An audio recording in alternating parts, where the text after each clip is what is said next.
बिस्मिल्लाहिर्रहमानिर्रहीम अस्सलाम वालेकुम रहमतुल्लाहि व बरकातुहू। हकीम मोहम्मद अब्दुल्ला बिन उमर आप हज़रात के सामने हाजिर।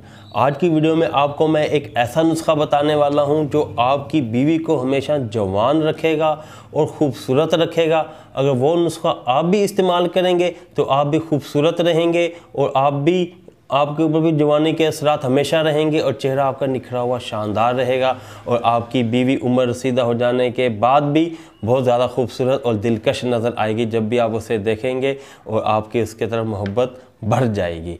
जी हाँ, ऐसा नुस्खा बिल्कुल मौजूद है जिसको आप इस्तेमाल करें तो आप तवील अरसे तक नौजवान रह सकते हैं। अगर आप अपनी बीवी को इस्तेमाल करें तो आपकी बीवी भी बहुत अरसे तक नौजवान रह सकती है। ये नुस्खा कोई इतना ज़्यादा मुश्किल नहीं, बस थोड़ा सा तवज्जो तलब ज़रूर है, कुछ महंगा है, लेकिन आप इसे इस्तेमाल करें इंशाअल्लाह ताला सेहत से बढ़कर कोई कीमत नहीं।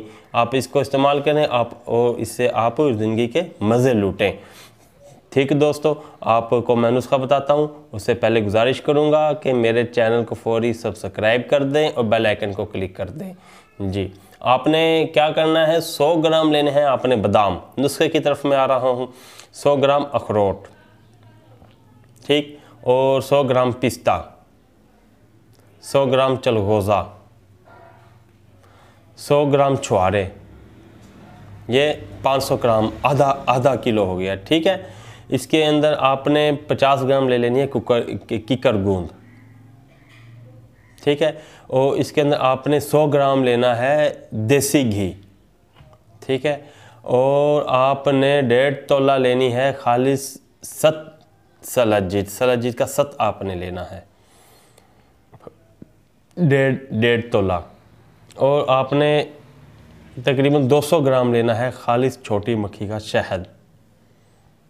ठीक है, और तकरीबन 3 तोले आपने लेनी है खालिस ज़ाफ़रान और 100 ग्राम लेनी है कस्तूरी। तमाम चीज़ें आपने नोट करते जाना है। ठीक है, इन तमाम चीज़ों को आपने सफ़ूफ़ बना लेना है। सलाजीत को साइड पे कर दें, देसी घी को साइड पे कर दें, शहद को साइड पे कर दें और सलाजीत को साइड पे कर दें। 100 ग्राम अलसी का तेल और 50 ग्राम जैतून का तेल, ये आपने साइड पे कर दें। जो चीज़ें मैंने आपको बताई आपने इनका अच्छी तरह सफ़ूफ़ बना लेना है। सफ़ूफ़ बनाकर आपने इसके अंदर शहद डाल के अच्छी तरह मिक्स कर देना है। जब देखेंगे थोड़ा सा मौजून सा बन गया, फिर उसके अंदर आपने सलाजीत डाल लेनी है। जो ज़ाफ़रान है वो पहले आपने उसमें डालकर उसे सफ़ूफ़ बना लेना है।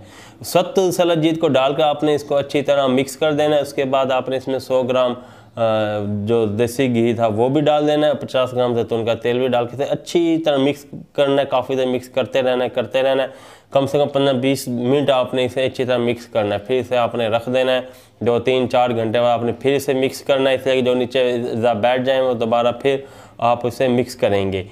ठीक है, ऐसा आपने 4-5 बार आपने इसे 3-4 घंटे बाद आपने इसे मिक्स करना है। ये आपका माजून तैयार है। अब आपने आधी चमची डेली दूध के साथ ख़ुद भी लेनी है, अपनी बीवी को भी खिलानी है और इंशाल्लाह आप दोनों सदा जवान रहेंगे और जिनसी कमज़ोरी का ख़ात्मा हो जाएगा। और जब अपनी बीवी को हम बिस्तरी के लिए बुलाएंगे वो बहुत खुश दिली और खुश जमी से आपकी तरफ दौड़ती हुई आएगी। और इसके अलावा घुटनों का दर्द, जोड़ों का दर्द, पत्थों का दर्द, आसाबी निज़ाम की कमज़ोरी, इन तमाम के लिए ये मजून बहुत ज़्यादा मुफीद है, दिमागी टॉनिक है। ये मजून हमारे दवाखाने में दस्तयाब है। कैश ऑन डिलीवरी की सहूलत के साथ पूरे पाकिस्तान में ये भेजा जाता है। अगर आप भी मंगवाना चाहें तो हमारी खिदमत ले सकते हैं। मोबाइल नंबर डिस्क्रिप्शन में भी मौजूद है और मैं स्क्रीन पे भी लिख दूँगा। माशाल्लाह बहुत आला खुशबू है और इंतहाई साफ़ सुथरे माहौल में तैयार किया गया है। अगर आप चाहें तो हमसे भी मंगवा सकते हैं, लेकिन मैंने आपको इसका फार्मूला भी बता दिया। इसके अलावा छोटी और बड़ी मक्खी का खालिस और कुदरती शहद हमारे दवाखाने में मनी बैक गारंटी के साथ कैश ऑन डिलीवरी की सहूलत के साथ दस्तयाब होता है। पूरे पाकिस्तान में पूरे एतमाद के साथ रवाना किया जाता है। वीडियो मेरी पसंद आई हो तो मेरी वीडियो को फौरी लाइक कर दें, चैनल को सब्सक्राइब कर दें, बेल आइकन को भी क्लिक कर दें, इसलिए कि मेरी तमाम वीडियोज़ आपको मिलती रहें। अगली वीडियो तक के लिए इजाज़त दें। अल्लाह हाफिज़।